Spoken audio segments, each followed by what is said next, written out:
What's happening, everybody? Welcome back to another episode of the Paranormies presents the Ahnenerbe Hour. I am Johnny Monoxide, and tonight I'm joined by Mr. Adam Haidt. What's up? Hey. Mr. Scott Taylor. What's happening? Hey, how's it going? And back again from the dead, it's Death. Well, I don't know if I'm from the dead, but I'll forgive you for that.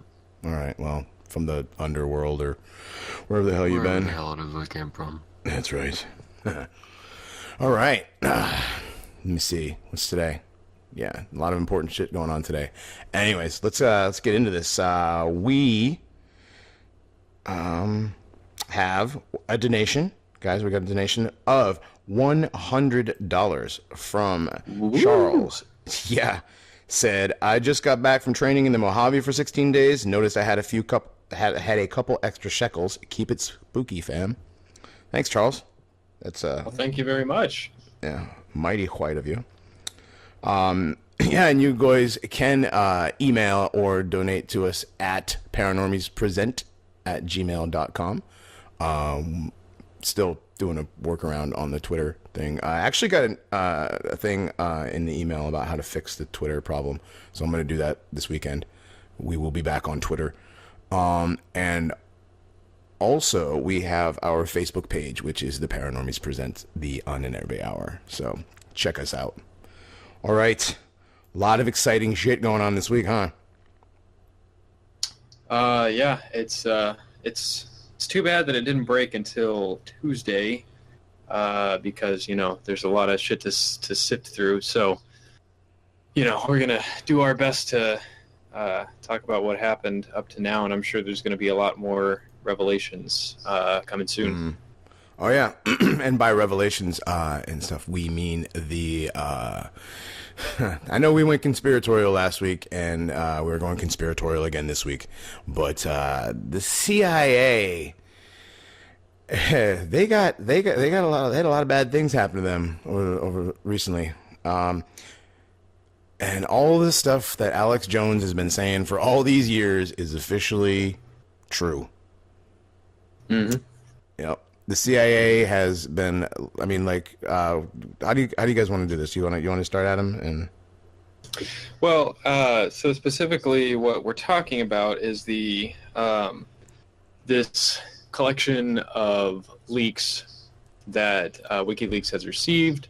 It's called Vault 7, and it is apparently the largest ever publication of confidential CIA documents. So of course it doesn't count things that were just, declassified. These were all leaked to them from somebody in the organization. We know that they are authentic. WikiLeaks does not and never has published anything inauthentic. They have a perfect track record. And so this first leak, this first chunk of it is called Year Zero, and it's almost 9,000 documents about the CIA's cyber warfare, or as it's called, division. Basically, the CIA has been developing a whole lot of tools, a whole lot of personnel, and a whole lot of infrastructure in order to get the same kind of surveillance and cyber warfare, hacking, that kind of thing. They get the same capacity as the NSA, except it's totally independent. So if they need to spy on somebody, they don't have to go to the NSA and say, hey, we need to do this. Can you do us a favor? And please don't tell anyone. Now they can just do it. So okay. So all of the spying techniques have also been declassified, basically, right? So all that stuff is out there for people the specific technical details of how the software works is not, but or the general sort of tactics they use are not. But we kind of like Assange was hinting that he knows kind of some more information than he was releasing. But wasn't the actual hacking tools completely unclassified though? Well, I yeah, don't think those were ever classified. Yeah, they never were. The WikiLeaks says they have not published the tools themselves. They're working with a lot of major tech companies to get those vulnerabilities patched up right now. So they personally didn't release them, but none of the tools that were developed have any sort of like legal protections whatsoever. Right. It's not actually like, I mean, it'd be illegal to use them in a malicious way, but the actual like information, which is all it is, it's computer programs. That's all like, that's all. The documents they have about how that software works are classified, and that's what I was talking about. But so basically, what I gather is that the CIA has basically turned any electronic device into a listening device.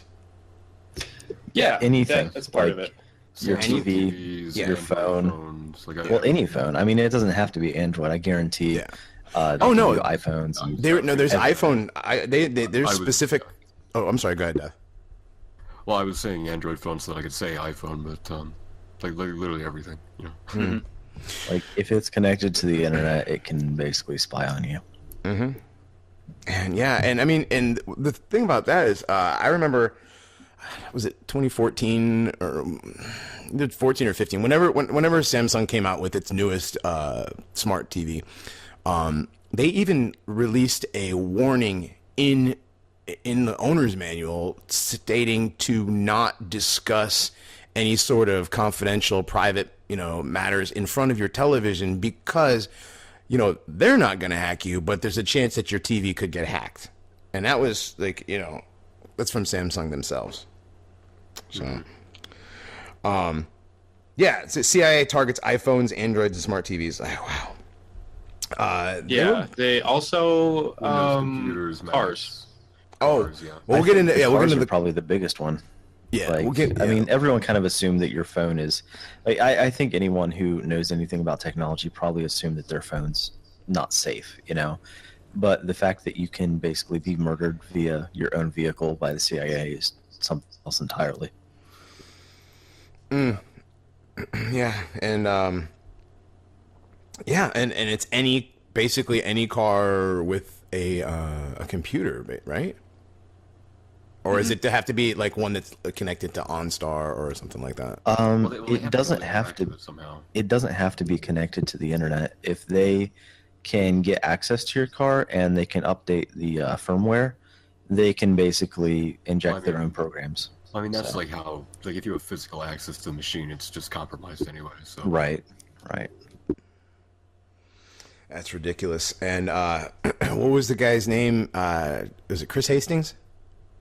Michael Hastings. Yeah, the guy who a while back was saying that he was going to release some information that he had. I believe it was on the FBI, and he was worried somebody was going to kill him or whatever. And then his car, brand new Mercedes, ran into a tree doing 100 and something miles an hour on a road that you're only supposed to do 25.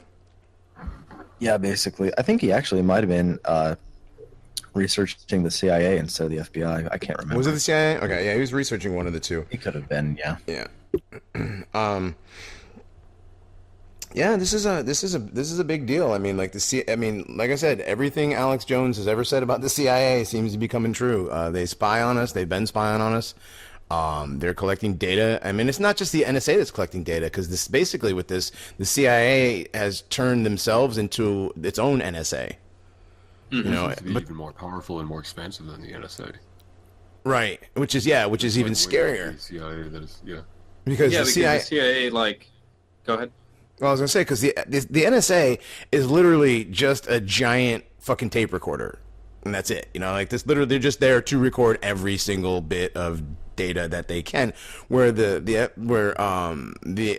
CIA is recording it to act on it, and the CIA is much scarier because they have operators and operatives that, we know that the CIA does bad things to people, And they have been working hard at developing independence since, like, they were formed, Right. Like, the CIA has no oversight at all. Yeah, I don't believe they ever have. And they have their own DARPA. Like, they have their own They have their own funding that is like accountable to absolutely no one. You know, the other thing about the NSA is they're forbidden by law to actually spy on American citizens. Now, I know this being the kind of show we do, I'm sure people think, you know, well, do they actually follow that? But I don't know if the CIA actually has any sort of restrictions like that. Like the NSA, if they are spying on foreign entities and they accidentally intercept some sort of American communications, they just have to dump it. Like, you can't use that. It's I don't want to say inadmissible, but, you know, kind of along those lines, you just can't use it. I don't know if the CIA actually has any sort of restrictions like that. Like, I think they can spy on American citizens all they want.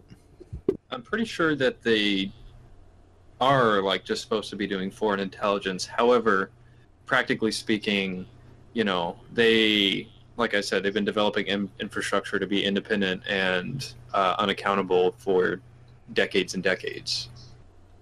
You know, like, applying laws to the CIA doesn't really, like, it doesn't matter. Like, who's going to enforce it? Right. Yeah, there's no, yeah, they're, I mean, they've been doing things, I mean, covertly and without, I mean, I'm pretty sure that, you know, I mean, it goes back to George Bush. You know, he was the director of the CIA. You know, and he was around for the Kennedy assassination. Didn't somebody mention that he might have been something to do with Watergate? Yeah, there's, like, I don't know. It's kind of, I haven't personally looked at the details, you know, but Watergate, it's, you know, sort of theorized that was a way to get Nixon out of office because he was too independent, and there were different, like, because the problem with the CIA is, like, there's so much secrecy that these like competing factions develop, and one of them was led by the Bush family, and ultimately they won. I mean, you know, Bush became, what was it, 1970 something, I think he became the director of Central Intelligence.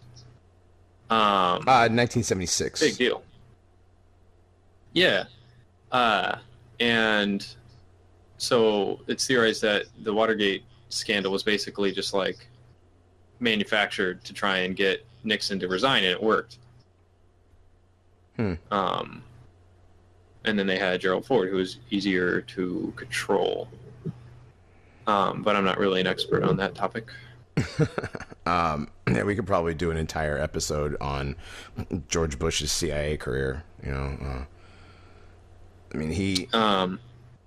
Yeah. So one of the things that, so since we're talking about the CIA operating in the United States, Julian Assange did a press conference, or not a conference, it was just a release.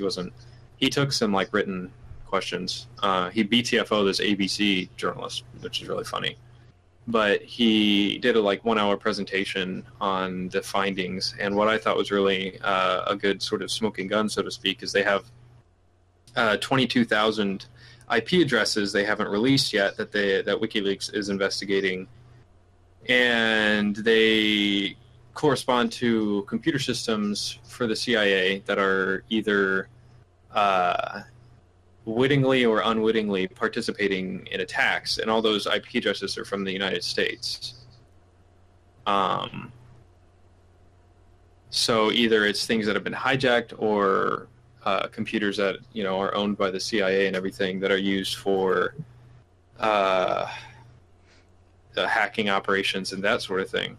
And I think it's reasonable to assume that a lot of that is taking place, you know, attacks on American soil on other Americans, because the Frankfurt U.S. consulate is their hacker base for Europe, Africa, and the Middle East.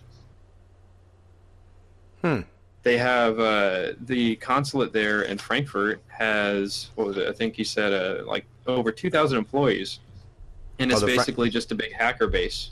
Yeah, the Frankfurt consulate. Yeah, it's come out that that's nothing but a giant hacker base. Didn't it come out a couple years ago that Obama was spying on Angela Merkel as well? Yes, exactly. He authorized the wiretap himself. He authorized that. Mm-hmm. I think it's funny how nothing came of that. Like, it came out and you know, the media is just like, okay, we're not going to talk about it. Fucking spooks. Fucking lying Jew mouse. I hate journalists so much. Yep. Anyway. Yeah. Oh, you know, well, the journalists, I mean, how many journalists are involved in the CIA? Probably more than a few, you know. Right, more than a few. I mean, it's a well-known fact that Anderson Cooper was a CIA intern when he went to Stanford out here in California. Wasn't he part of the Vanderbilt family as well? He is part of the Vanderbilt family, yeah. Oh, yeah. Huh. Imagine that. Another Illuminati Jew family. So, there's a couple other things to talk about from this, but while we're on the subject of the, you know, basically everything being a listening device, Anonymous Conservative posted an article called "Are Redditors Being Watched?" And it's basically just copied and pasted a shitload of comments from people from the Donald page on Reddit, who were talking about they would have a conversation with their friends about something, and then later they would see advertisements related to that, and it's stuff that they had never searched for. And curiously, I mean, we don't believe in coincidences here, but last night when we were talking about, you know, when we were doing our prep and talking about this, we happened to be talking about how cool Tucker Carlson is, and I started seeing Tucker Carlson ads. Yeah. Oh, there's been many times that I've been talking to somebody about something like inconsequential. They have these things in Michigan called pasties. They're like a meat pie, right? And I was talking to a friend of mine, and I'm trying to describe what it is. Yeah.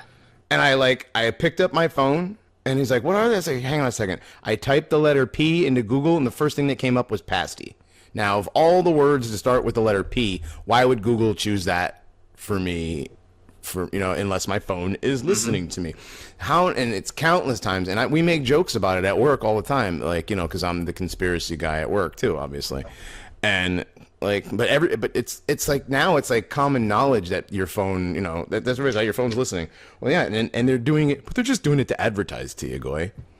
I think it's funny how I know I talked about this on an earlier episode, but it went from like this crazy conspiracy that no one believes in to commonly accepted and public knowledge. Like there's no in-between step of, okay, yeah, you caught us, you know, we spy on you and all this. Like it's just, oh no, that's not real. And then the next day, like, oh yeah, that's always been a thing. How do you not know about this? Yeah, and then they changed it. It's like, what's the big deal, Goy? Yeah, of course. Like, yeah, of course, everybody knows they do that. Conspiracy to it's normalized to like, what, you don't want to hop on the advertising train and get what you're looking for in ads, you know? Right.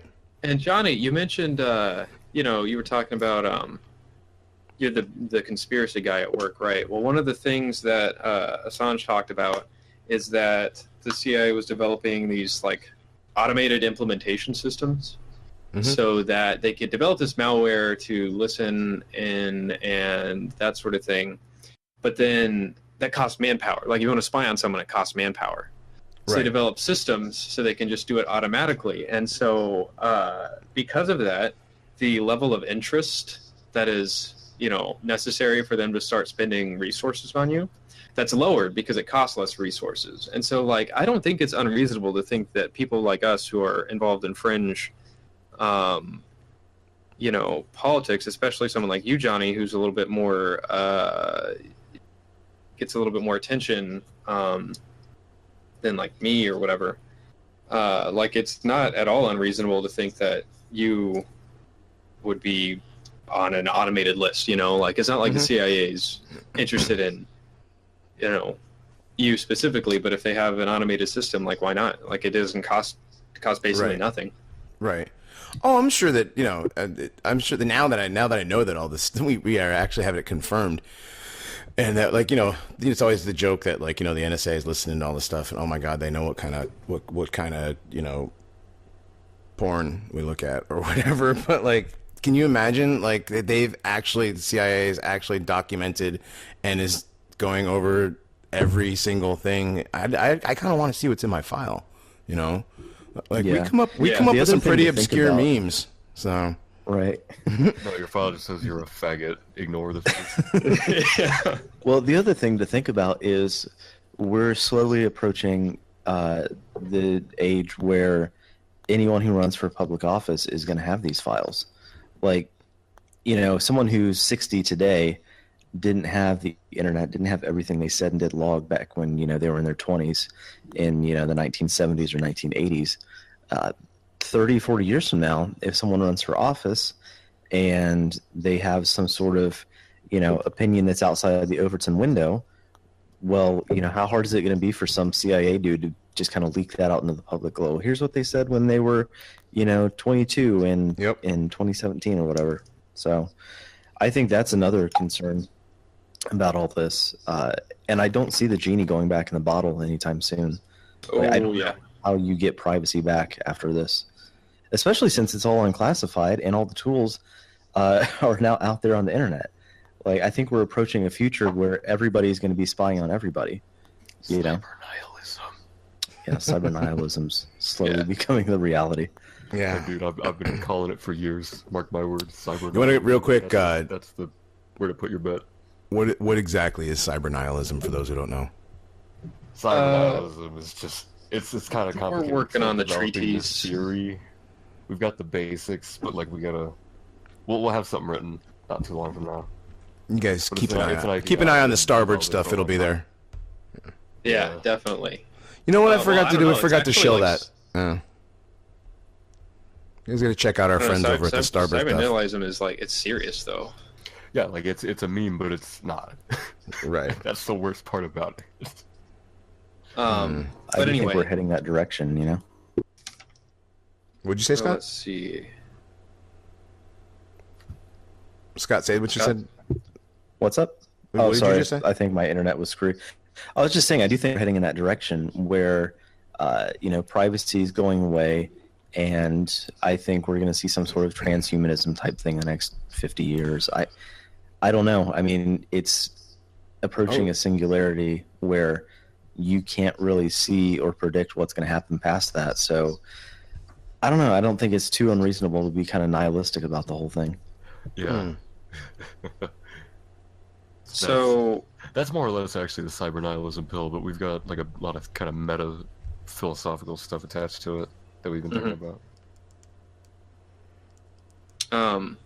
So does anybody have anything else they wanted to mention on the sort of, everything is a listening device now?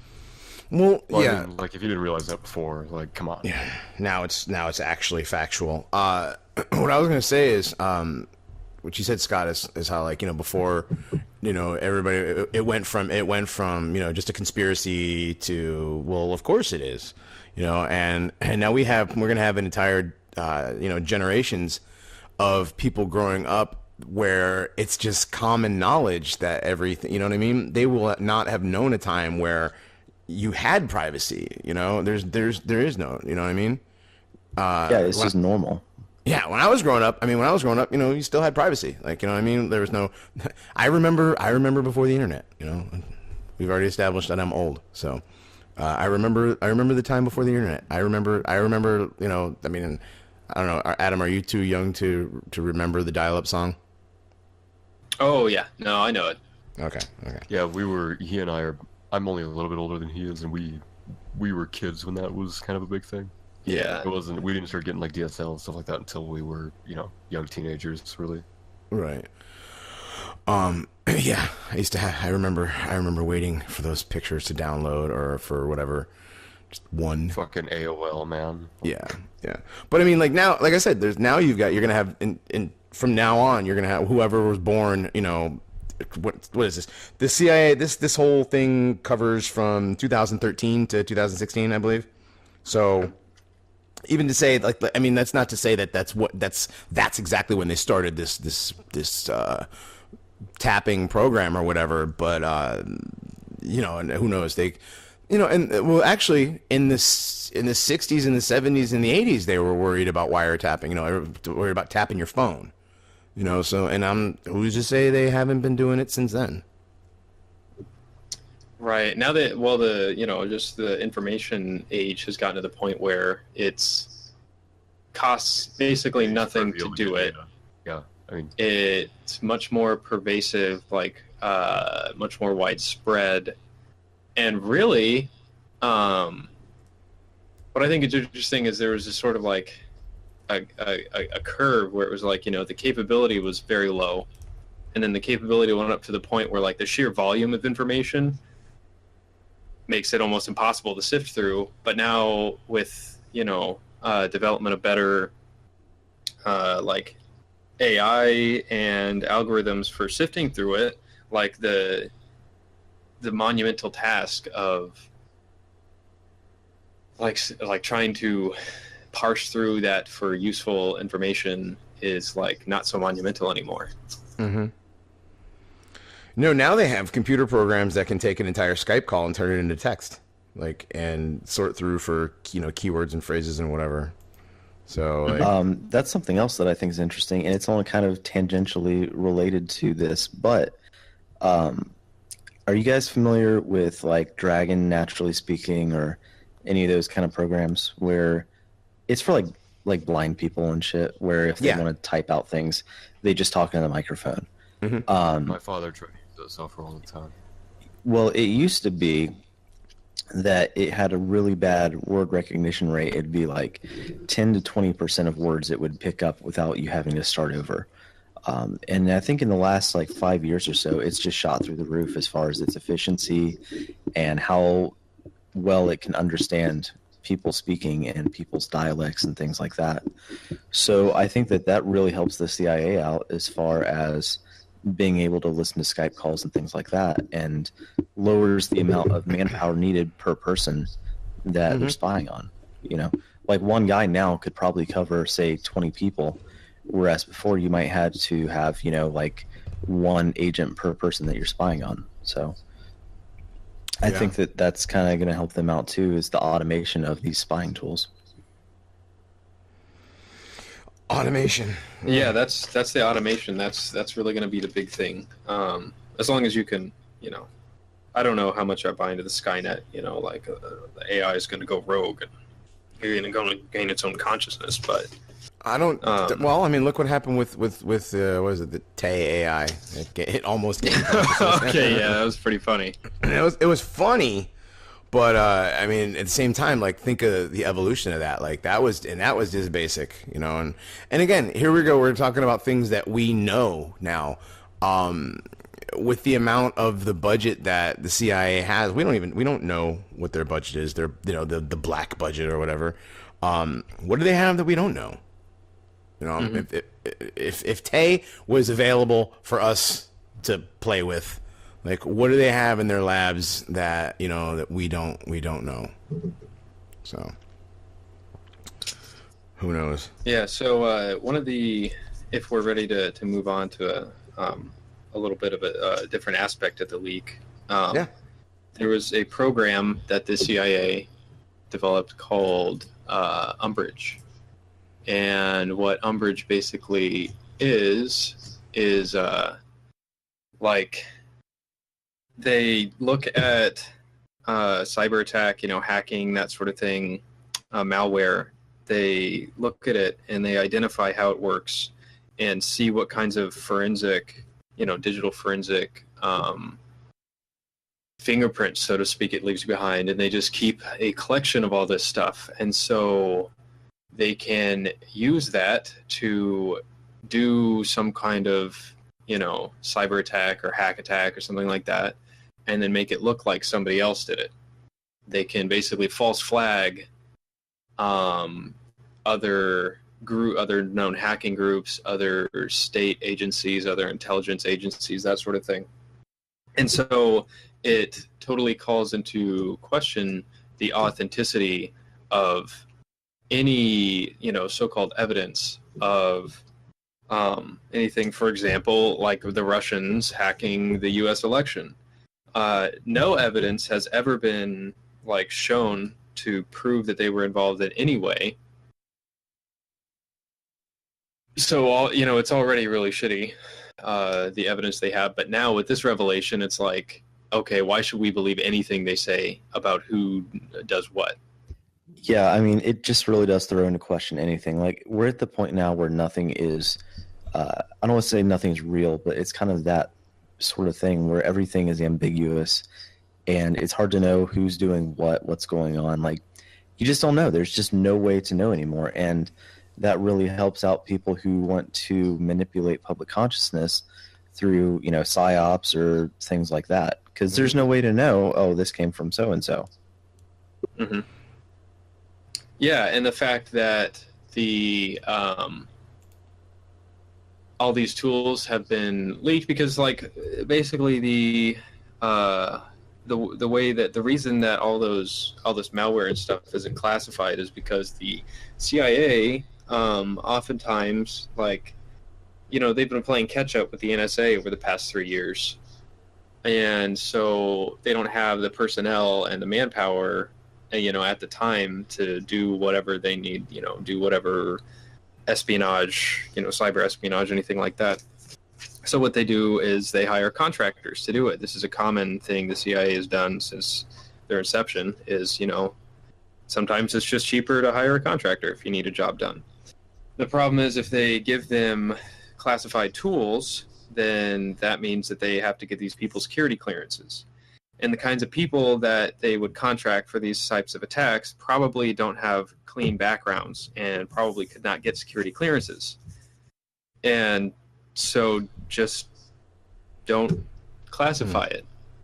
So you're basically just like democratizing cyber weapons, like developing weapons and then just giving them away. Right. Because there's no legal protections on these programs. Like, you really think none of these contractors were just like, oh shit, hey, my friends in this sphere have this cool tool, use discretion, but like they're just giving it away. Yeah, you really think some dude who gets these tools isn't going to sell it to someone else for like, $50K? Like, right? Or whatever. Oh, hey, I own CIA hacking weapons. Gee, what am I going to do with these? Oh, I know, I'm shady as fuck, and I don't have any sort of ethics or moral compass, so I'm just going to sell it. And it's not like this is the first time the CIA has been giving away weapons to just anybody. I mean, when during the Russian invasion of Afghanistan, which a lot of people don't know about, it was during the Soviet era in the 80s, the CIA was just giving out Stinger anti-aircraft missiles to the Mujahideen, mostly in northern Afghanistan. Up in the mountains and that sort of thing. But these are highly sophisticated anti-aircraft missiles that are easy to use and they're fairly cheap. They were just giving away to all these random, Islamic like terror groups. And then like the idea was basically that they would just go in afterward and be like, okay, all right, we'll buy those back from you now. So they go to these people and they're like, hey, you remember those like badass weapons we gave you? We'll buy them back. And then the groups are like, yeah, I don't know what you're talking about. One of those people happened to be bin Laden as well. Right. Yeah. Which is there's another George Bush tie. George Bush and the bin Laden family have always been very tight, even going as much with him having lunch on September 11th with the Carlyle Group, and the Carlyle Group is big investment group, I guess, and with Osama bin Laden's brother was actually there with George Bush on the 11th. Yeah, it's the guest of honor was Shafiq bin Laden. So, and that would put George Bush near the September 11th attacks. So, director of the CIA. That's just coincidental, right? Yeah, right. But here we go. We got more we got the coincidence. We have the coincidence of him. Actually, there was at the JFK assassination. He says he had said that he was somewhere in Texas, but somewhere in Texas. JFK was assassinated. He was somewhere around Watergate. He was, he developed the war on terror. He was then the vice president, and then he was the president, and then he was in New York during September 11th. I mean, come on, Again, we don't believe in coincidences around here. I mean, he was the director of the world's largest spy network. So, I'm gonna say I think it's funny when these like hardcore skeptics who refuse to believe anything outside of a mainstream narrative will be like, oh well, these are all coincidental. Like, you really think the guy who was the director of the CIA didn't have his fingers in a bunch of different pies after he got out? And don't forget, let's not forget John Hinckley, who shot and wounded President Reagan. The Hinckley family and the Bush family were friends. Coincidence? Yeah. Wasn't okay, I could be misremembering, but wasn't George H.W. Bush meeting with John Hinckley's father around the time that Reagan got shot? Yeah, I remember reading that out. Yeah. Just weird. Super coincidental. By the way, Bush was not just in Texas. He was in Dallas. He says he was somewhere in Texas. That's his, he doesn't really know. He doesn't remember. I can't recall or whatever. Yeah, well, that was public statements that he made, but he also, on the day that he was assassinated, he was in. Oh shit! Hold on, I misread this slightly. So the memo, there's a memo that the FBI, it was eventually declassified. It's called the Parrott memo, and in it, basically, Bush was talking to a guy, looks like Graham Kitchell, and said that there was a guy named James Parrott who was planning to kill the president.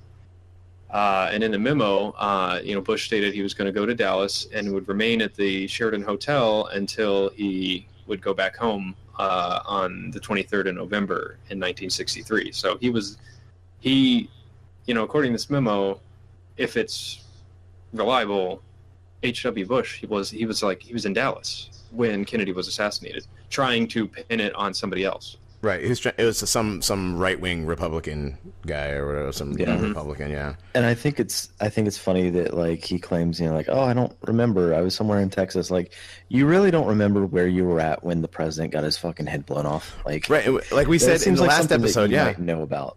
Everybody from that generation remembers where they were when JFK was shot, the same way as except George H.W. Bush, right? Which is weird. Just somehow forgot. He's just got a bad memory, I guess. Yeah, this is the director of the CIA. I mean, was made director of the CIA like recently after that. It just totally spaced out on where I was the day that the president was assassinated. Weird. Yeah, he's like been in the same city as two of the United States' biggest tragedies. Mm-hmm. Almost three if Reagan didn't go through. Yeah. Well, yeah, if Reagan died, then that would have been. And then it's like, oh, hey, I don't remember where I was at the day I became president. Yeah, right. I don't believe. And again, he's the director of the CIA, the world's largest, biggest spy ring. I'm pretty sure those guys lie a lot. Like spies. Like that's part of isn't that part of their gig to to infiltrate and to, subvert and stuff? I mean, yeah, I think it's somewhere in the job description. Yeah. Yeah, George Bush, like I say, if you look around, if there's a tragedy, a major happening in the United States, he's around there. He's in there somewhere. Got his finger in there. Yeah, what was the something else about the Parrott? Yeah, the continued existence of the Parrott memo suggests that he was unable to so cleanly eliminate evidence from the other agencies. So, because I guess he'd ordered at one point he ordered the destruction of all his CIA files from his early career.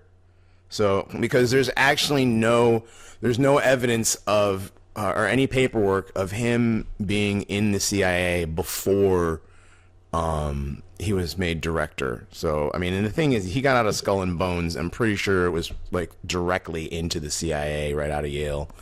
Yeah, I forgot about the Skull and Bones. Yeah, we should talk about how fucking weird that shit is. Like, you have to lie in a coffin and like talk about your like deepest fears while you jack off or something. Something. Have you like heard that? Yeah, no, I think that's what it is. You have to jack off in a coffin in front of all the other members. Jesus which is Christ. fucking weird, especially when you consider that George H.W. Bush and George W. Bush were both members, you know?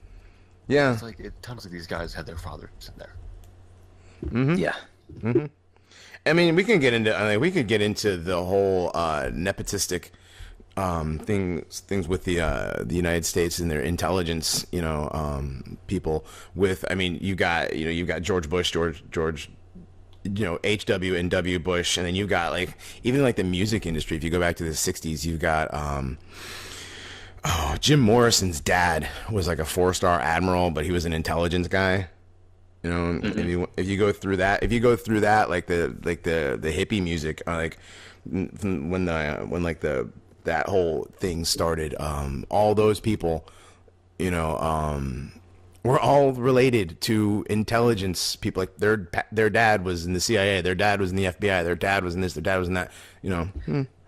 From what I understand, and I don't know a whole lot about this, but basically, Ashbury Haight or whatever, the park in San Francisco, Mm-hmm. that whole scene basically popped up as a intel operation. I think that's almost actually documented fact.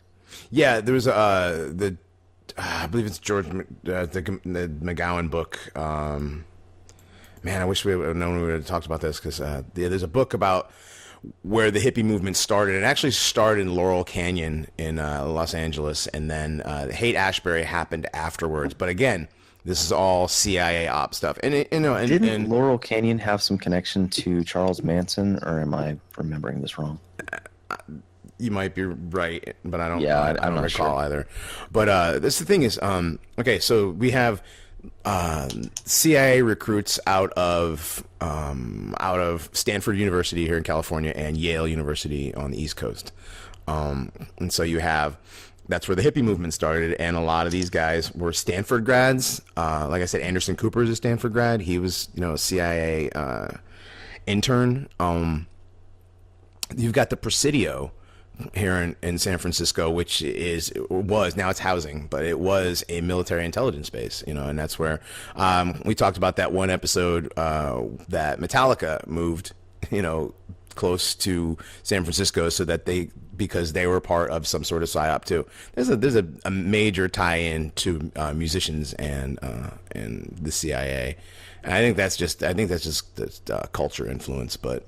That's a whole separate. That's for another episode. Man, we haven't. Well, I mean, if you consider that musicians are probably one of the main influencers of culture, of course they're gonna want to influence the influencers, so to speak. Mm-hmm. Mm-hmm. Damn, I hope Metallica isn't a secret mind control product, because that's some good shit. I mean, were our older generations always right with this Jewish bullcrap that we were being sold? All of it. It's gonna rot your brain. Yeah, mind control. Hey, man. Now we've gotten off topic, and we're gonna get earlier. We talked about the fact that I forgot to mention it when we were talking about the CIA operating in the U.S. and the kinds of people they were targeting. One of the programs they had, they called it Fine Dining. And that's because it's like a menu. It's like a little request thing where somebody in the CIA, if a case officer needs something hacked or some kind of, cyber whatever done, they have a program that's a little menu. So it has checkboxes I need to get this type of information from this computer, from this person, that sort of thing. And they have targets that they can list, what kind of targets, just to give a general idea for the request. It's just a way to formalize what they want, make it easier for them to get what they need. And so it's like an a la carte hacking. Yeah, but it's in-house stuff, right? But so the list of targets is things like assets, liaison assets, so liaisons between different intelligence agencies, so if they want to attack a foreign intelligence agent, system administrator, they can just say they need to target a foreign intelligence agency. But there's nothing in there for, like, you know, the CIA is supposed to protect America, you know, like, that's kind of the official story, but there's no, like, you know, oh, it's an extremist group. Oh, it's this transnational criminal. Oh, it's this, you know, this person who's going to harm the interests of the people of the United States. No, none of those, like, they don't get, that's not what they're interested in with these programs. Yeah, are we even at the point now where they, like, even pretend to care about the United States? Like, do they even pretend that any of this is for national security or anything along those lines? Like, I don't even think they pretend anymore. No. Well, they don't have to, because, like, normies don't give a shit. Like, you talk to them and like, just try and ask them, like, what is the purpose of the CIA? Like, how do they serve your interests? And they'll just be like, Yeah, or maybe, like, if they pay, like, 3% more attention, they'll say something about terrorists, you know? Mm-hmm. Right, 3%. Yeah, normies don't know anything about anything. And they need to fuck off. No, yeah, fuck normies. Paranormies is where it's at. That's right. No, I mean, all week, you know, like, been discussing some of this with, you know, I have a couple of guys at work who are, you know, they're Trump supporters, and, you know, they one of them is kind of into Alex Jones a little bit, and, shit, who's the other guy he listens to? I can't remember. But, you know, and we joke around about, you know, he's like, oh, it's the Ruskies, you know, every day. It's like, oh, it's, you know, it's always the Russians, it's the Russians. And, like, so he's kind of got, like, that normie conspiracy guy mindset. And so when this came out, he was like, dude, did you see this? I was like, yeah. And his exact words were, man, Alex Jones has been saying all this stuff for years. I'm like, yeah, he's right. I was like, well, yeah, you know. And I think the funniest Alex Jones was right thing is that the frogs are actually turning gay. Yeah. He's done a lot of funny shit, though. That's a tall order. Yeah, I don't know if that's the funniest thing that he's ever done. I think when he went Super Saiyan and tore his shirt off was pretty funny. Oh, I don't think it's the funniest thing I don't think it's the funniest thing he's done. I think it's the funniest thing that he's been right about. Oh, right. Gotcha. Yeah, that makes sense. Okay. Yeah, no, that makes sense. Yeah, because the frogs are turning gay. I mean, they're putting chemicals in the water that are turning the frogs gay. Yeah, it's like birth control hormone runoff or something like that. Yeah, it really is. Some of them into, like, hermaphrodites and shit. Yeah, I think it's not turning them gay. It's making tadpoles basically turn hermaphrodites. So I mean, it's kind of the same thing, I guess. But you know, whatever. He shouts, they're turning the frogs gay. They're making the frogs time travel. Just play the clip. How in the hell did time travel turns you gay turn into? Well, hold on a second, Death. Hang on a second. In-depth research. Chemicals in the water that turn the friggin' frogs gay. Serious crap. No. Did that not? What? Did you guys not know? No, I heard it. I heard it. Yeah. Okay. Because that's Well, time travel makes you gay. It's not like a meme. It does do that. Okay, that's for another episode. All right. Yeah, that was our John Tidor episode. That's right. That was a John. We already did that. Literally where the meme emerged. Literally where the meme emerged. That's right. Back to the CIA. Back to the CIA and the Skull and Bones. A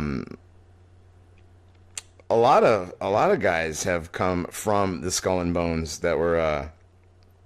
It's the elite, you know, the very powerful members. 3 U.S. presidents were Skull and Bones. You had George Bush Sr. and George Bush Jr. And why is this not loading? All right. Apparently Taft. Was it Taft? Yeah, I think Taft might have been. Well, the funny thing about Skull and Bones, too. Yeah, you got stuck in a bathtub. I don't know. I don't know if that's real or not. It's one of those, like, you know, historical factoids that. That's right. Yep, William Howard Taft. You know.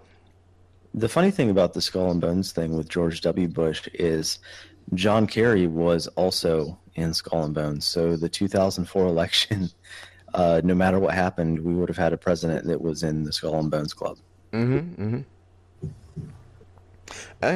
And of course, Grandpa Bush, Prescott Bush, was a member. So, and man, I don't know if that's just nepotism and that's what happens when but I think that might be part of it. I mean, there's probably a lot of different clubs that aren't so well known as the Skull and Bones where you have the same thing happen. Mm-hmm. Like, of course you're going to get your kid into the club and do networking and stuff. Mm-hmm. But at the same time, it's interesting to think how all of these people who basically run the world happen to be connected in such a way. Like, they're all in the Skull and Bones. Like, none of them are in, like, Pi, Theta, Kappa, whatever. Right. Yeah, William F. Buckley was in the Skull and Bones, too.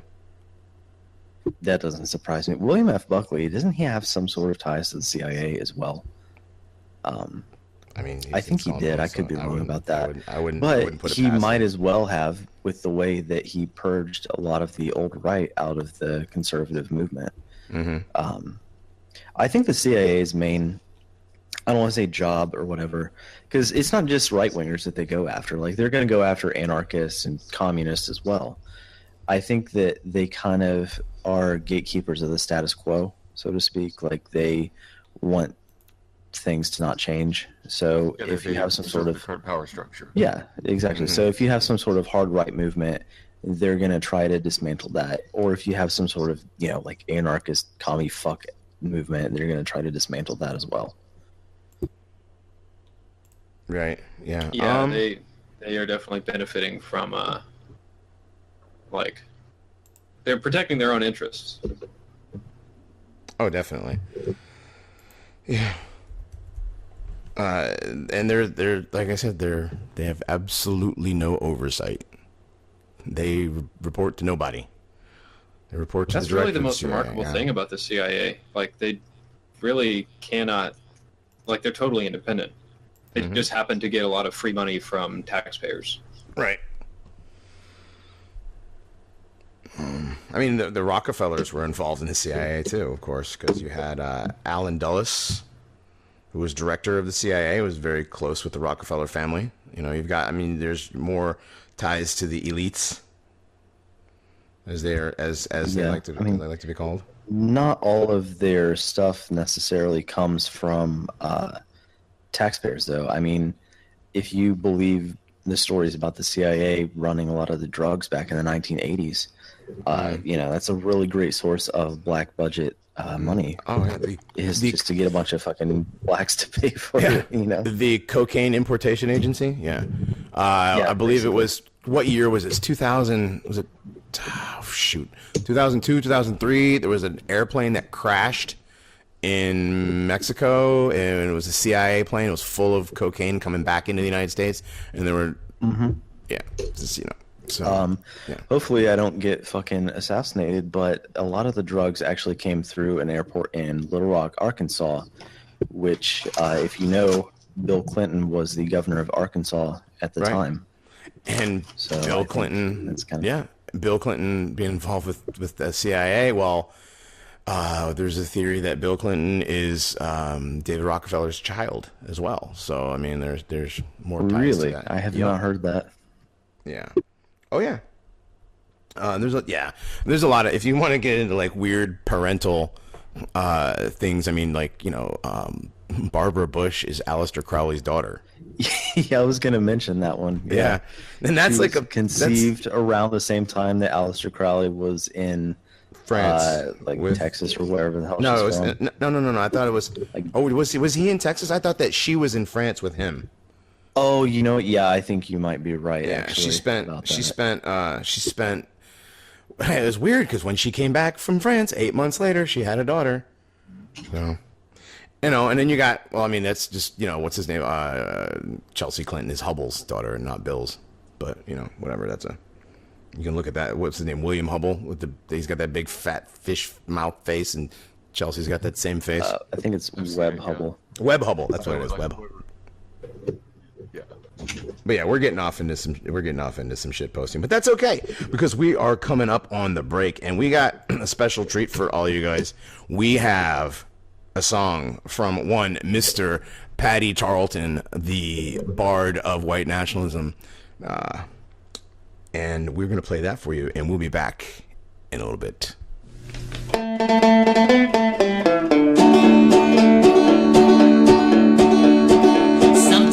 I ramble, get drunk and gamble. It's nobody's business if I do. Well, it's just nobody's business. Nobody's business. Nobody's business if I do. Stickman just got out on bail. DC Antifa still in jail. Nobody's business if I do. Well, it's just nobody's business. Nobody's business. Nobody's business if I do. CIA and Wikileaks, fags and trans are still all freaks. Nobody's business if I do. Well, it's just nobody's business. Nobody's business. Nobody's business if I do. And caps think they're better than you, but they still won't name the Jew. Nobody's business if I do. Well, it's just nobody's business. Nobody's business. Nobody's business if I do. Take it. No more immigrants for the day. Well, the hell, why don't we keep it that way? Nobody's business if I do. Well, it's just nobody's business. Nobody's business. Nobody's business if I do. We're still waiting for the right. Barbara Spector's still a kike. Nobody's business if I do. Well, it's just nobody's business. Nobody's business. Nobody's business if I do. Beaker Reds with bricks and sticks, throw the faggots all off cliffs. Nobody's business if I do. Well, it's just nobody's business. Nobody's business. Nobody's business if I do. Now it seems we gotta go. The left is still the status quo. Nobody's business if I do. Well, it's just nobody's business. Nobody's business. Nobody's business if I do.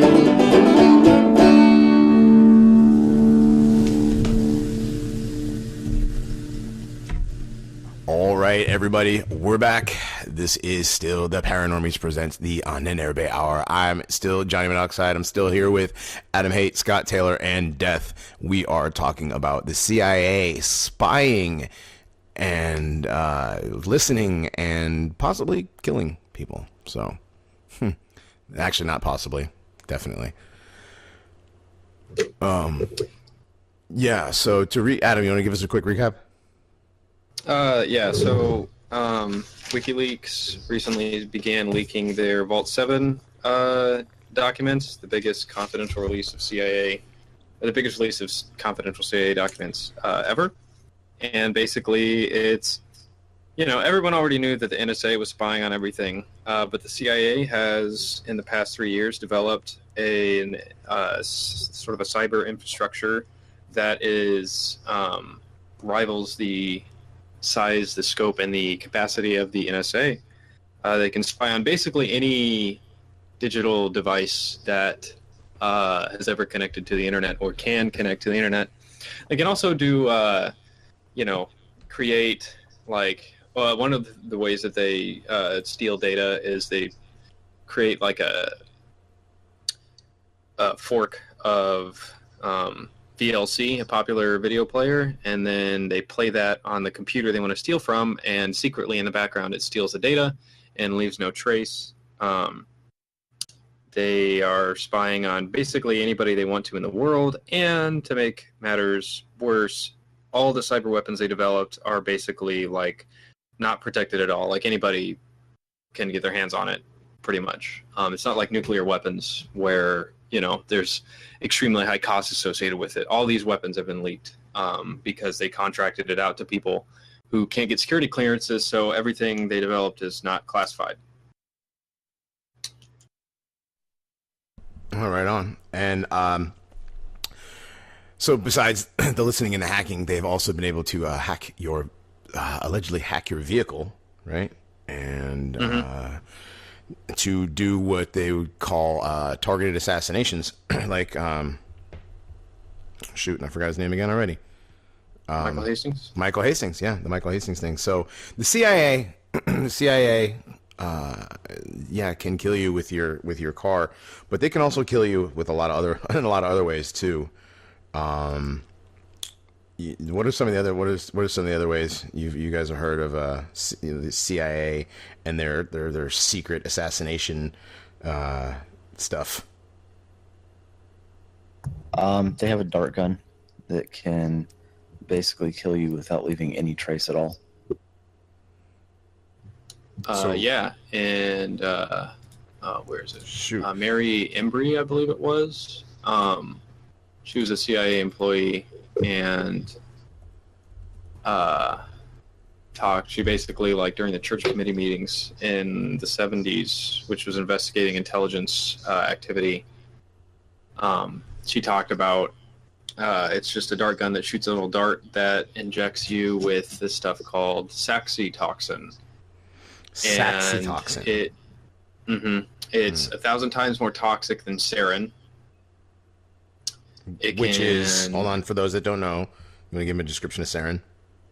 Oh, it's a nerve gas that basically just causes your cells to, they can't exchange sodium, and so they just stop working. So mostly it just causes your, like, respiratory system, like your breathing and your heart, to just stop. Wow. It's like a nerve. It targets, your central nervous system and that sort of thing.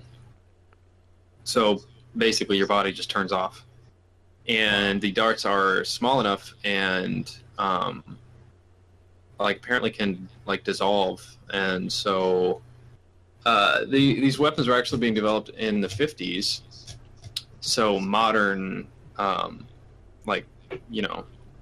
pathological forensics could probably detect it now, but at the time it was totally undetectable. That was in the 70s, right? That came out? Well, that's when it was revealed during the church committee meetings in the 70s. And it's actually interesting because it was around that time that the CIA started really ramping up their investment in becoming independent and unaccountable from the United States, because there's a lot of high-profile assassinations up to that point. The Kennedys, JFK, RFK. Was Ted Kennedy assassinated? I can't remember. No, Ted Kennedy died of old age after being fat as shit his entire No, life. he had a brain. He died of a brain tumor, I believe. Wait, did he? Okay. Yeah, he had a brain. But he still died. Ted Kennedy. Wasn't he the one that killed something. that? Wasn't he the one that killed that chick back in the day? Yeah, he drove off a bridge. Yeah. There's the something. Chappaquiddick. I don't remember. The Chappaquiddick Bridge. Yeah. No, I know a little poem. There once was a senator from Mass who went out and searched some ass. He lucked up and found it and fucked up and drowned it, and that was the end of his ass. So yeah, that was him.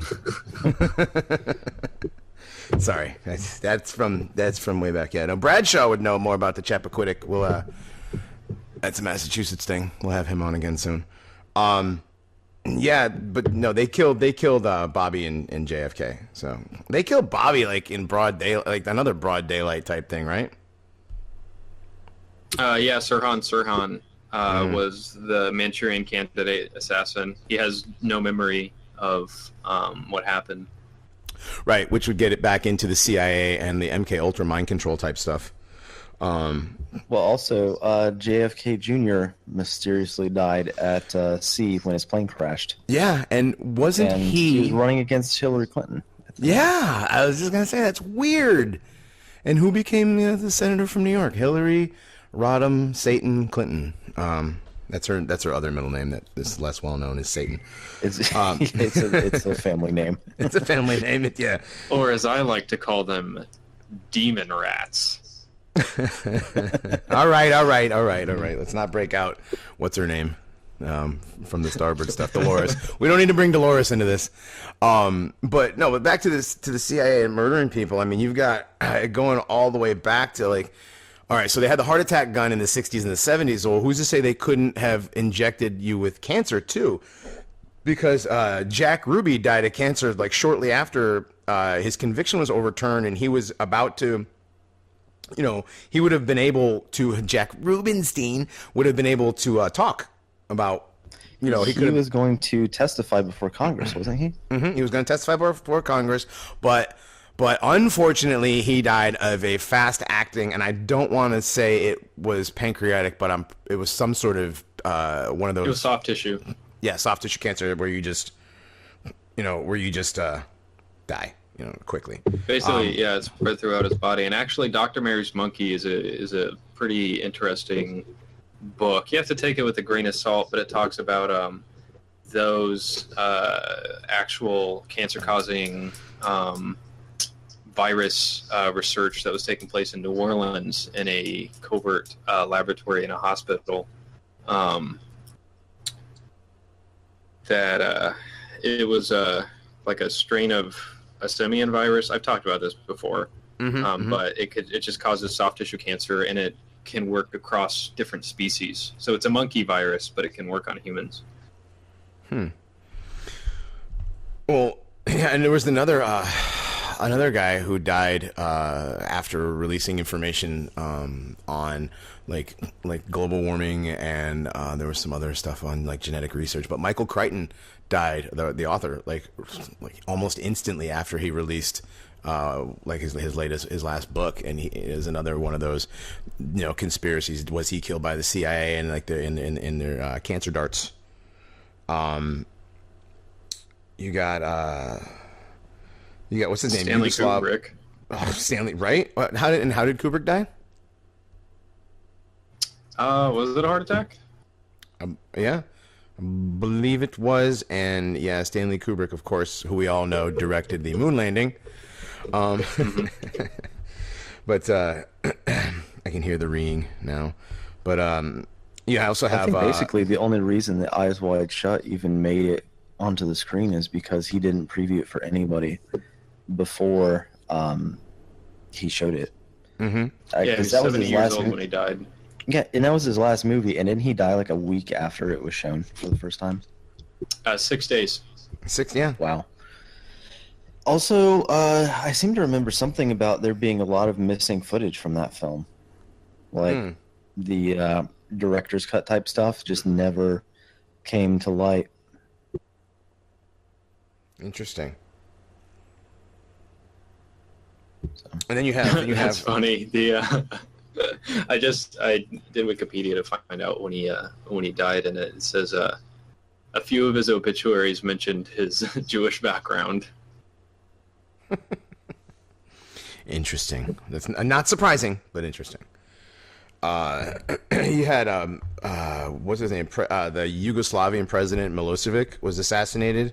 An MI6. Slobodan Milosevic. Yeah, Milosevic. Did I say it wrong? Milosevic. I don't know. Maybe I don't have any idea. But yeah, he was actually supposed to be assassinated by MI6, which is the British branch of the CIA. Which it is a branch. Trust me, they don't. It's all the same people. But his was supposed to be a staged car accident.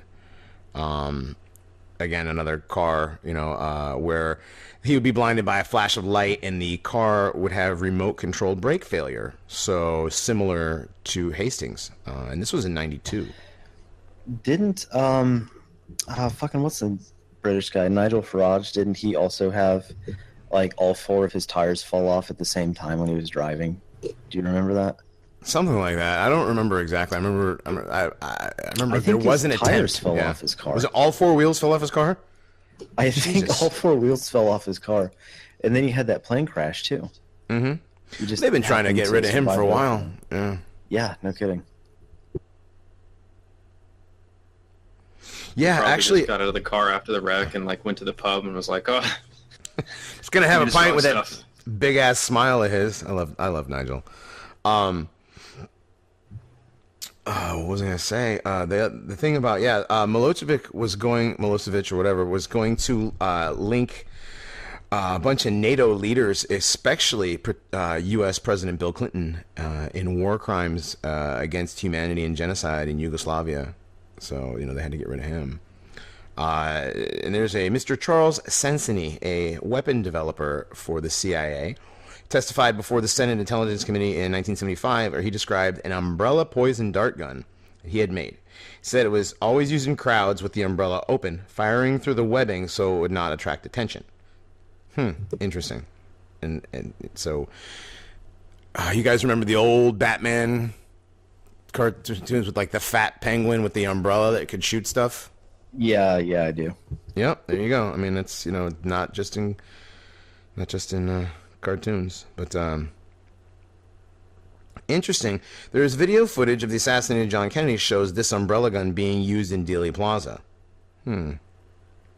Right, that one actually, that's a funny story. The guy who had that umbrella was basically like, he was just autistic, and he was actually doing that as a protest against JFK. He had the umbrella because Neville Chamberlain carried around an umbrella, and it was supposed to be symbolic of JFK being like in appeaser, like appeasement. So basically, he was just like esoterically memeing, and it confused the shit out of researchers for a long time. Yeah, it said that the shot, that there was that he seemed to have a paralytic effect on Kennedy because his fists were clenched and his head and shoulders and arms seemed to stiffen. And during the autopsy, it revealed there was a small entrance wound in his neck, but no evidence of a bullet path through his neck, and no bullet was ever recovered that matched that small size. So, therefore, they're saying that he was paralyzed first so that he wouldn't move while they finished shooting him. Interesting. Do you know what part of the neck? It doesn't say. Okay. But if you look, we'd have to look at the front. I'm like, we'd have to pull. Well, he was. Where was the guy standing with the umbrella gun? I want to say it was in the knoll. But I don't remember off the top of my head. Okay. It seems to me if you can shoot somebody with a poison dart gun, you might as well just shoot them with a real gun if you're going to do that anyway, Like, well, they did both apparently. Well, right, I know they did both, which is but why this guy, silly to use the poison dart gun too. Yeah, well, this guy Sensini also testified that he had assignments from the CIA to develop all kinds of exotic weaponry. One was a handheld dart gun that could shoot a poison dart into a guard dog to put it out of action for several hours. So the dart and the poison leaves no trace, and that examination wouldn't even reveal the dogs have been put out of action. So, like, so say the CIA needed to break into a drug lord's compound in Colombia, and he's got 5 Rottweilers out front. You take the Rottweilers out, do your thing, and then leave, but the dog, in an hour the dogs are fine. That's some stuff that you see in like in the movies or whatever. But again, the CIA is all over Hollywood. Every single movie studio has a CIA liaison for some reason. Coincidental, of course. Yeah, coincidental. Yeah. They're talking. I mean, this guy. They just really like movies, Goy. It wasn't just poison. It says that this weapon also fired the darts that induced the heart attack. Yeah, this is the same one. This is the same congressional hearing where it says that the dart would only leave a tiny red dot on the surface of the skin, and you would the individual would feel as if bitten by a mosquito, or they might not even feel anything at all. That's a tiny fucking dart. The darts were made. Oh, another agent disclosed that the darts were made of a frozen form of the liquid poison. There you go. I could believe that because No, go ahead. Go ahead. No, you go ahead. Oh, the dosage for that saxitoxin stuff is in the microgram range. So you could have most of the dart, if it was like frozen, just be something that's, has like a relatively high freezing point and is pretty rigid, and then you just mix some of that stuff in it, and when it shoots them, because that toxin could also enter through an open wound, so like all they need is penetration somewhere, and then easy. Yeah, so it's what it says. On penetration of the deadly dart, the individual targeted for assassin may feel... I already said that. The poisonous dart completely disintegrates upon entering the target, and the poison then rapidly enters the bloodstream, causing a heart attack. The poison denatures quickly, so the autopsy is very unlikely to detect it. But you said now, I'm sure that they would be able to. But she disclosed that the dart would melt and the target would only have a tiny red dot in the entry point, the same type of small entrance wound that was found during the autopsy of John F. Kennedy. So, Yeah, and then you have, some details of this were brought up in '61 when the KGB assassin Bogdan Strahinsky defected and revealed that he had successfully performed 2 of these missions. He killed Ukrainian emigre writer Lev Rebet in Munich with a poison vapor gun. Interesting. And in 1959, the same kind of weapon was used on Stefan Bandera, another emigre leader. But neither of those, were fully accepted as natural causes. So, this is the KGB, the second, I don't know, maybe second largest spy ring in the world. So they like to assassinate people. In a lot of psyops. But I wanted to talk a little bit about how independent the CIA is, because that is a large part of why they developed the cyber warfare division that they have in the past 3 years. Because, at this point, like, they have so many shell companies all over the world. They have their fingers in so many pies. They have so many different factions within it that nobody could stop the CIA if they wanted to. And like drug trafficking, where does the money come from in that case?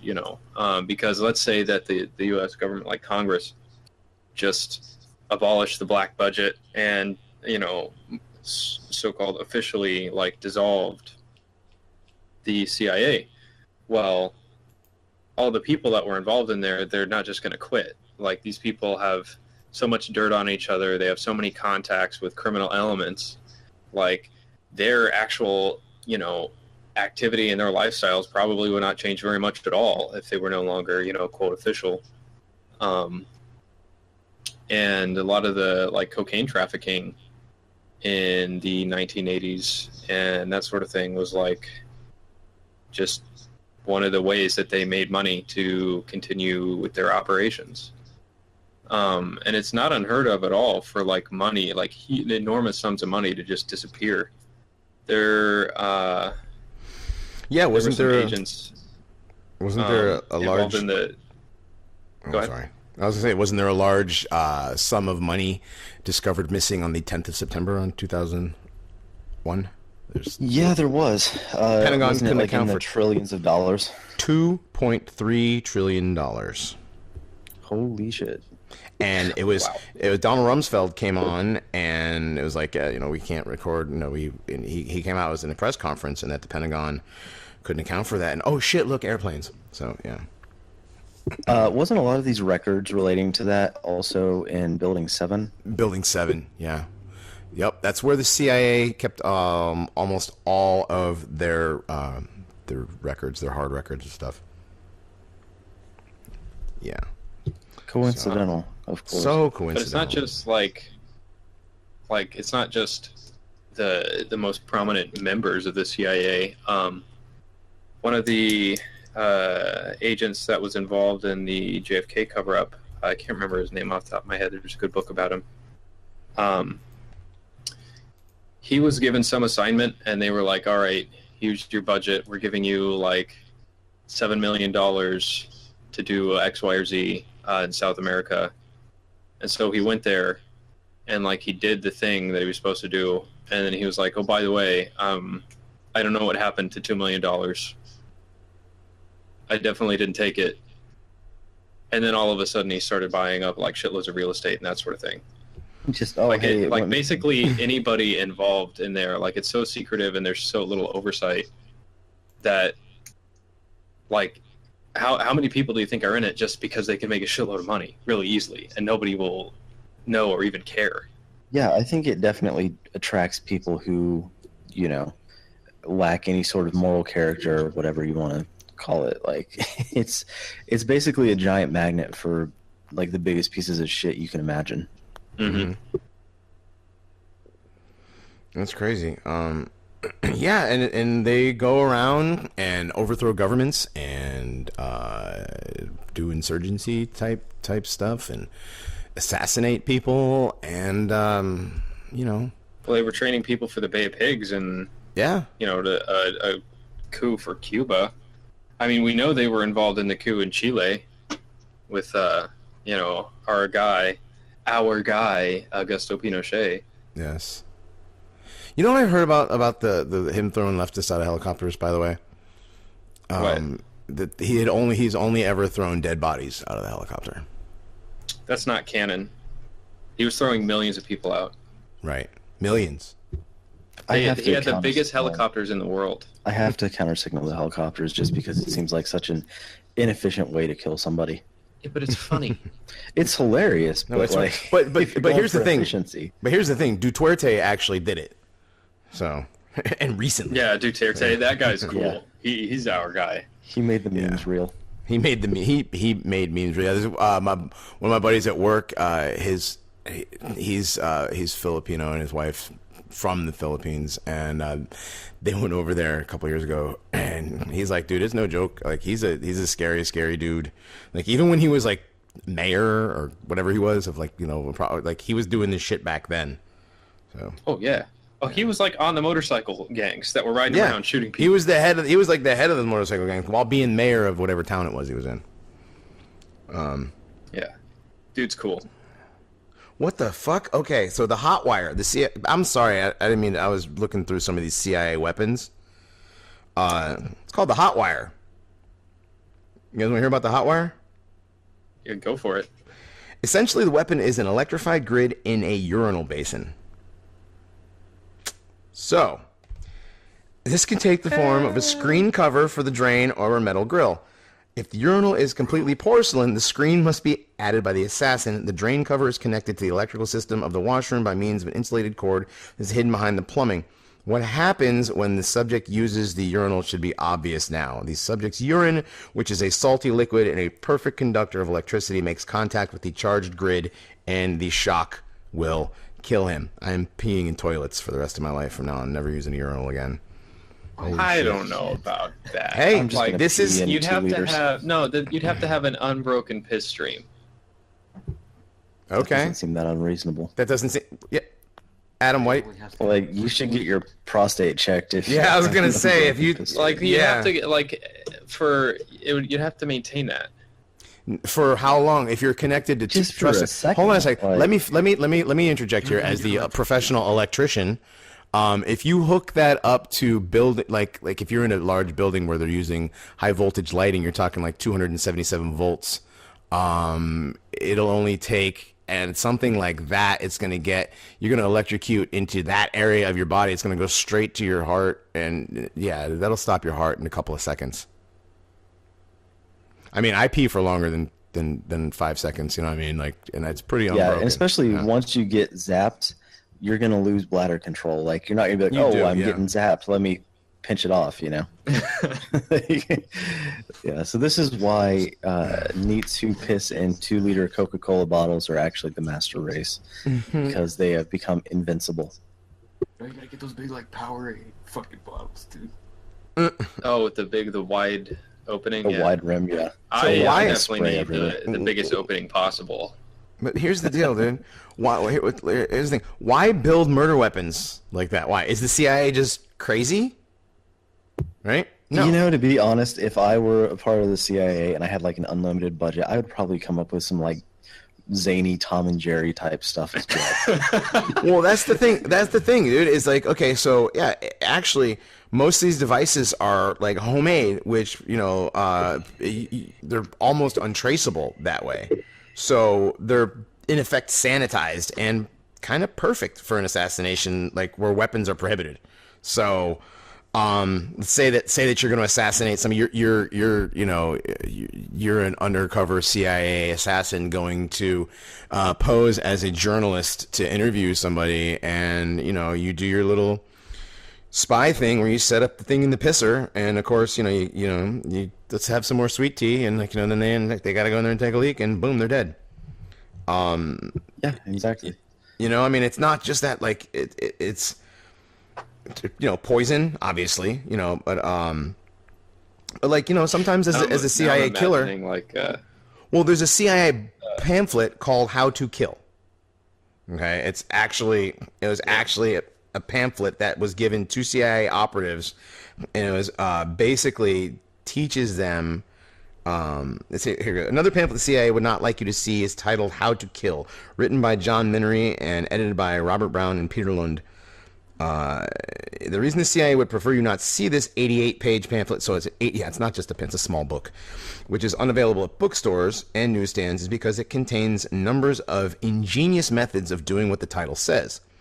Also, Paladin Press, which published a book called OSS Sabotage and Demolition Manual, is widely regarded by journalists as an organization with close ties to many mercenary groups and the CIA. So, Paladin Press doesn't want you to know that, but how else could they have published both the OSS Sabotage Demolition Manual without being tied to these? So, the Office of Strategic Services was the precursor of today's CIA, and that was the Paladin Press was also involved with them as well. So they published this 88-page manual on on how to kill people in strange and weird ways. There's a booklet written in 1977 called CIA Improvised Sabotage Devices. It's part of the CIA Combat Bookshelf, that's what? If you'll need it if you want to build the water drip electric delay, a bomb that requires little more than wood scrap, a tin can, and a battery. Or the pocket watch electric delay. It requires little more than a watch, a screw, and a battery. There's all kinds of... Do you think the CIA's ever, painted a big black tunnel on the side of a cliff and waited for, the KGB guys to come drive and smash into it? Yeah. And then a train comes out, For no reason, it's just a train comes... Yeah, right. Yeah. Right. I was, when you mentioned Tom and Jerry, I was imagining when Johnny said, drinking the sweet tea thing, and then, the agent drinks too much and he, forgets. Yeah. Goes in. And he goes in and pisses on it and kills himself. That's why you have to piss in the sink. You have to develop a habit where you piss in the sink. Don't you piss in your sink? I do. It's a top secret CIA technique. But also, so I've never done that. They say that, of course, you that you have to improvise these ways of killing because you can't just you just can't bring a Barrett 50 cal with you everywhere you go to assassinate somebody. But it's the CIA tried to kill Fidel Castro how many times? Without... Wasn't it they in the even triple tried an digits? Exploding cigar, which is another Acme gag. Are we sure that Looney Tunes is not a psyop? Maybe. To make it seem so outlandish. Whoa! Holy cow! It's the Looney Tunes are by who? The Warner Brothers. Are we dropping in Hollywood on people now? Yeah, the CIA was have they? pianos. I'm looking. I'm reading this article. I'm pretty sure. Fidel, and they dropped it on themselves on accident. Holy shit! Yeah. Okay, so here's the thing. It's like the attempts on Castro's life, some with the CIA and some with the mafia, and some of them have failed because of restrictions imposed on the potential assassins. It'd be unacceptable for Castro's murder to be laid out the door of the CIA, which would make Castro a martyr in the eyes of his countrymen. So therefore, the method would suggest death by natural causes. So, they tried to kill him. They tried to kill him with other hard to trace methods by mailing a snake to the victim. This is known as killing by long distance, and you can't make this shit up, folks. Sometimes you gotta ship. Sometimes you gotta ship a motherfucker some sort of puff adder. What do you think that happened after the 50th time that they couldn't assassinate him? Do you think that the guys got in trouble at all, or do you think they're all right, you need to come up with something even more wacky because this isn't working? Yeah, they're who? And at what point said somebody they're sitting around? They're like, we can't get this guy with guns and this, and then the guy, I got it. We get an African snake, put it in a box. I'm not gonna put it in a box. Somebody's gonna put it in a box, and we mail it to him. Make a movie out of the incompetent CIA team that kept fucking up Castro's assassination. Oh my god, that would be hilarious. Yeah, we could get Seth Rogen and James Franco to do it. Yeah, what if Fidel Castro was marijuana? That would be right. That would be the thing. They tried to assassinate him with laced marijuana. Right. Okay. Now sometimes you have to be, you can't kill at long range. Sometimes you gotta do it at close range. So, an ice pick with a blood arrestor, so that so Ice pick that worked way. on Trotsky. So yeah. So what you do is you wrap cloth around the end of the ice pick. So when you shove the ice pick into the victim, the spurting blood is absorbed by the blood arrestor. They see him fall and they think, "Oh my God, he had a heart attack." Then the assassin. Usually, the assassin is probably the one that's like, "Oh my God, he had a heart attack," and you run away.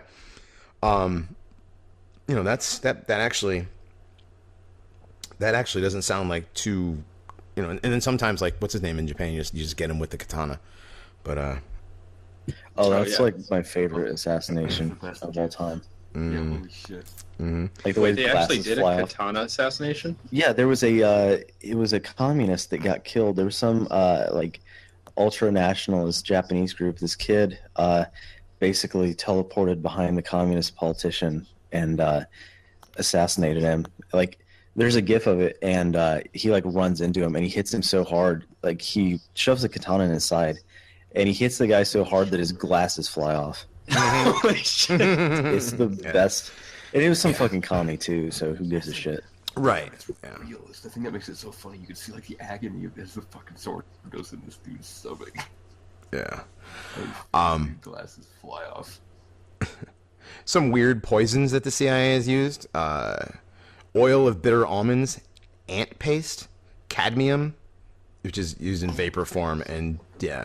Well, the thing about about cadmium vapor is, you inhale it and you're like, "Oh, that's gross," and nothing happens. Then 4 hours later, you drop dead. So, radiator cleaner, the same thing, delayed death. Cantharides, I can't pronounce that word, but it's technically Spanish fly. So I guess it's not the famed aphrodisiac from the Beastie Boys song. It'll actually kill you. Mercury. It's not that bad of a Zeppelin or Van Halen song. God damn it. Oh yes, that one too. Yeah. Oh, yeah. Yeah. You blew it. Or Freon. All these. Yeah, they're also listed in How to Kill. So, it's. So poison is kind of a hard way, to kill somebody. And of course, then you have the book Operation Mind Control, which describes the CIA's uses of drugs to get to people too. So in '53, the CIA made plans to purchase 10 kilograms of LSD. Holy shit! That's a lot of LSD. The CIA purchased 100 million doses. They basically cornered the market on LSD. What? Well, for what? So that this is in the 50s. Well, the 60s were when the LSD generation came around, and the CIA, obviously, and yeah. Hasn't most LSD been made by a handful of chemists too? Like, if they get one of these guys, the LSD supply basically just dries up overnight. Yeah, no, I know for a fact that in the 90s, I was a big degenerate. I used to go to Fish concerts all the time, and we actually knew one of the guys that was the main chemist for the Northeast, and he got arrested, and that was it for acid for a couple of years in that area, pretty much. And now, I mean, it's a complicated drug. It's not easy to make. Yeah, well, let's not get into acid. That's not. Yeah. Having flashbacks. No, I don't get the flashbacks. I don't believe that shit. But yeah. So basically, it's pretty. So the CIA done some pretty revolting shit with killing people, and but hey, if the world... it's totally unaccountable. That's the thing. Is yeah. Nobody could possibly stop them if they wanted. But they're doing it for the greater good. They're killing commies with it, right? No, not really. Not just that. Well, they used to. Yeah, they used to, and now they're assassinating. Now they're assassinating. I mentioned earlier, the guy from the BP oil spill. He got shut down, and then the guy, what's his name, Edwards here. Elizabeth Edwards, suddenly diagnosed with cancer while her husband was campaigning against Barack Obama. And Hillary Clinton, John Edwards' wife. And Edwards called the war on terrorism a slogan that was created for political reasons, and it wasn't a plan to make the United States safe. And so, and then he died. Yeah. Or she died, excuse me, the wife. Oh, so they're murdering people's families too now. Wasn't he having an affair with someone while she had the cancer too?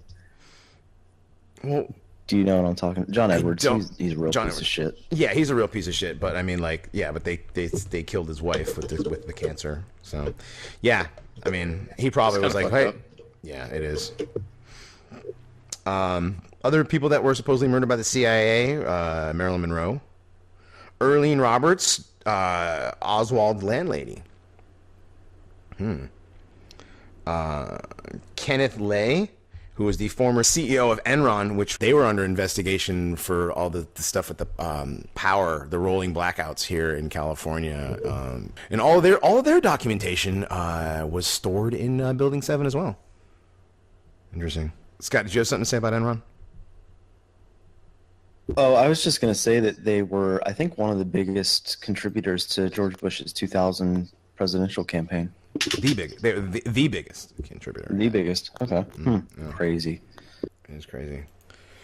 All right. Well, so we've established that the CIA is a nasty organization that has nobody overseeing it, has an enormous unknown budget, and can murder you in strange and not so strange and technological and not so technological ways, and can and is listening to everything that everybody says on every electronic device. Wow. I think that about covers it, huh, guys? Cyber nihilism. Yeah. Cyber nihilism. Yeah. All right. That's right. So we got a couple of emails. Let's get into a couple of these emails. People are saying we never read the emails, so I got some of these emails. Okay. There we go. This one.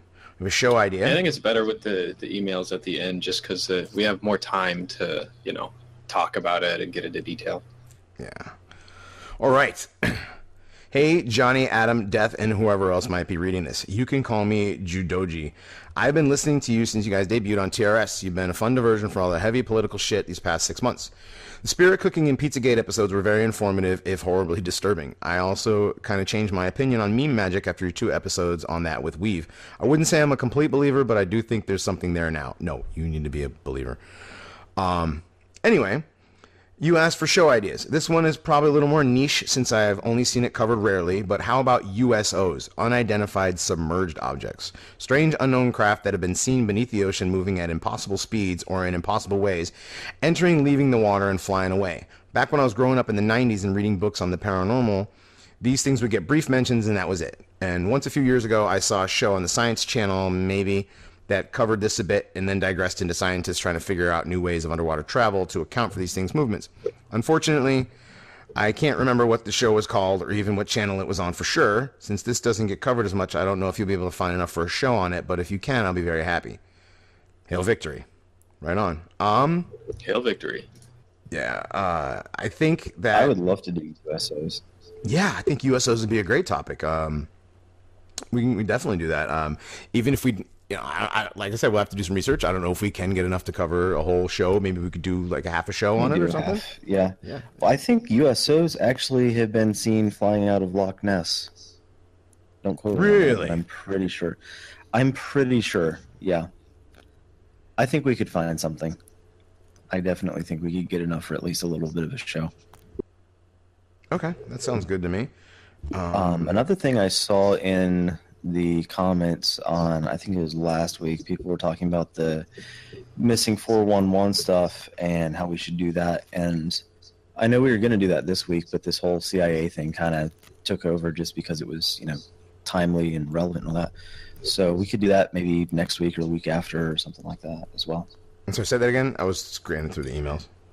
Oh, just the missing 411, the people who mysteriously vanish in national parks. That's my thing in the same way that the JFK stuff is Adam's thing. Like, I can talk about that for like 4 hours. So I think we should do that sometime. Yeah, we'll do that sometime soon too. So, shoot, there was another email. can't find it. All right, well, I guess we just had the one email. There was another show up. There was another show suggestion, and I can't find it right now for some reason. I don't know if I deleted it. Was that the one the guy was talking about? He had some experiences with something or other. I know. Yeah, it was Jungle Wendigos, I believe. It was Jungle Wendigos. Yeah. Yeah. If you could find that, I think that'd be really interesting to at least get more details. Oh, there it is. Spoopy Jungle Magic. I hadn't scrolled up far enough. Okay. So I have. Oh, well, this is Oh wow! Who was it from? He sent me back. Okay, he replied. He replied. So, I've been listening to the show for a while, and I remember a few times when you mentioned you'd like listener stories or possibly listeners as guests. Anyway, as a kid, I lived in the Virgin Islands for a while, and I have seen a lot of strange skinwalker voodoo-related things in the jungle, along with some very similar and strange events in a nature preserve by my house where people have gone missing, etc. If you're interested. Anyway, thank you guys so much for making the show. I really appreciate your work. Best regards, Ian. All right, so he sent me the stories.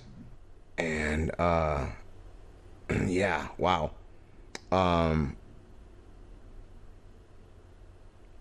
There's a long, these are definitely, I think, dude, this is a long story.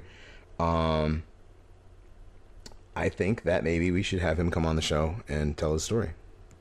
So. Okay. I would like that. That'd be really interesting to do. Yeah, Ian, you're listening. I know you listen. So give us another shout, and we will schedule a at least a segment, and get you on so you can tell these. Because I'm gonna post this so you guys can see it, and I'd like to let him tell it. So. Okay. Yeah, that sounds good. Like that. Cool. All right. Well, shit. That was fun. We finally got to the emails. So Jungle Wendigos. So what we had Zev on to talk about Wendigos and Skinwalkers before. I'm sure there's got to be all kinds of stuff in the jungles. I mean, like I've heard many stories about jungle cryptids and and even Loch Ness monster type things, sightings and whatever. Especially like in the Amazon and like even like modern dinosaur sightings. Have you guys heard about that kind of stuff? Yeah, there's the giant birds and pterodactyls and all that stuff that shows up in the jungle. Mm-hmm.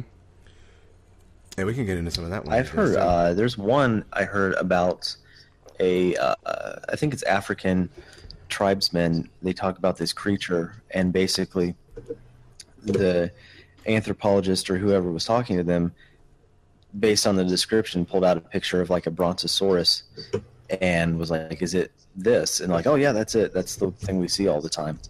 And these are some Africans living out in the jungle, like they have no idea what dinosaurs are. Man, we should do some research on that and talk about that one of these days. Yeah, I would like to do more cryptids. That'd be fun. I like cryptids. Yeah, I like cryptids. That must be why Africans can't, like evolve.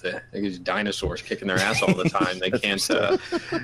Every time they build like a wheel, the dinosaur comes and steps on it. Yeah.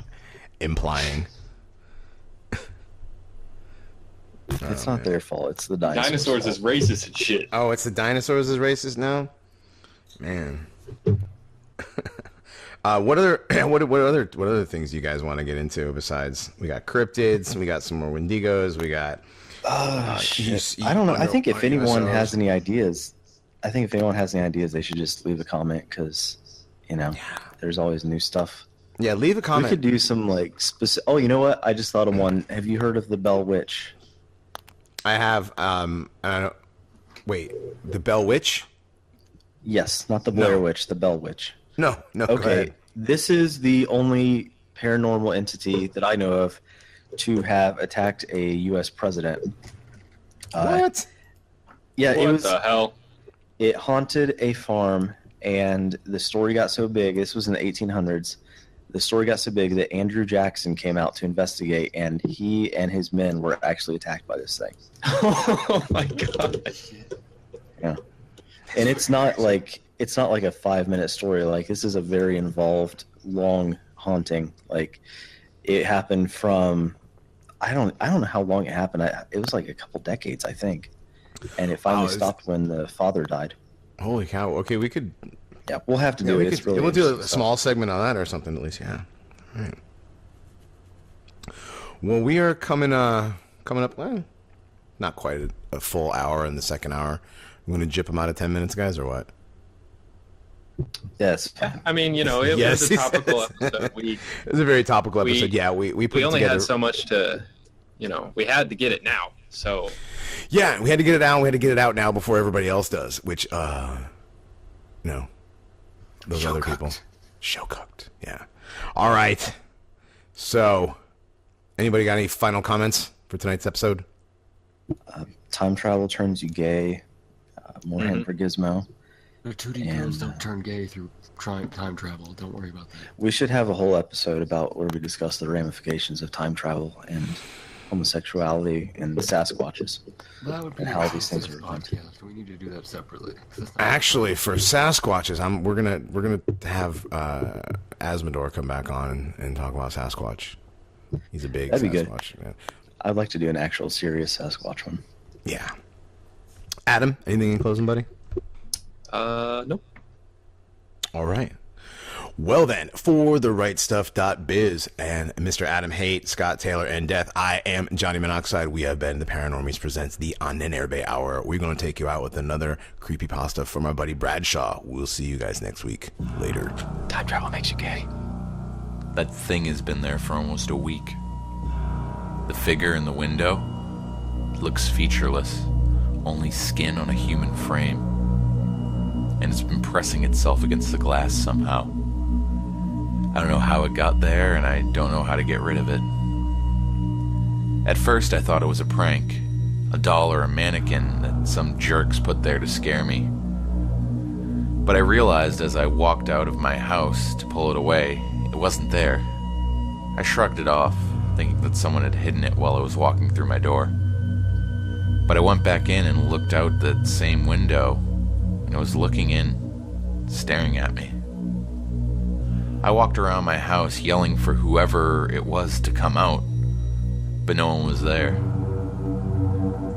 The thing is all hairless and naked, and it didn't look like it had any eyes or even a face at all.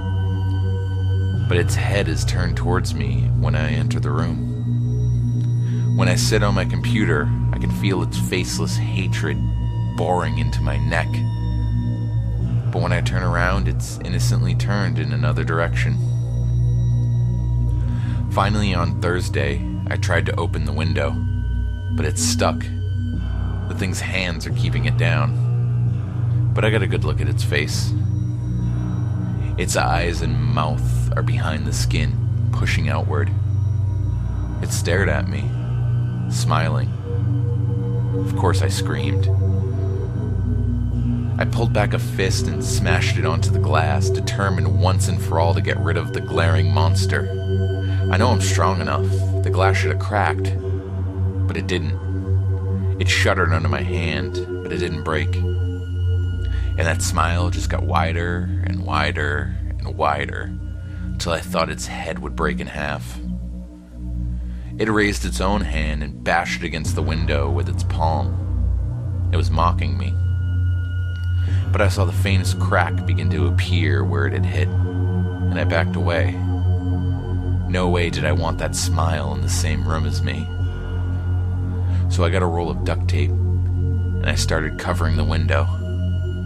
I couldn't look directly at it. I nearly shit my pants knowing it was watching me. But I couldn't help it.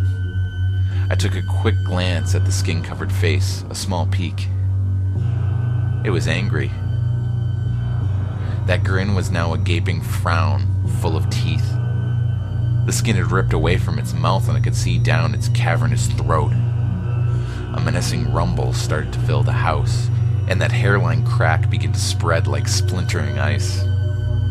I pulled down the duct tape, and the rumble stopped. The split skin healed over, and it began to smile again. Now it's night, and the noise hasn't started again. There are no sounds, no rumble, no crackling glass. Everything's quiet now. I can feel its claws gripping the back of my chair. I can hear its skin stretching as it smiles. It's watching me as I record this.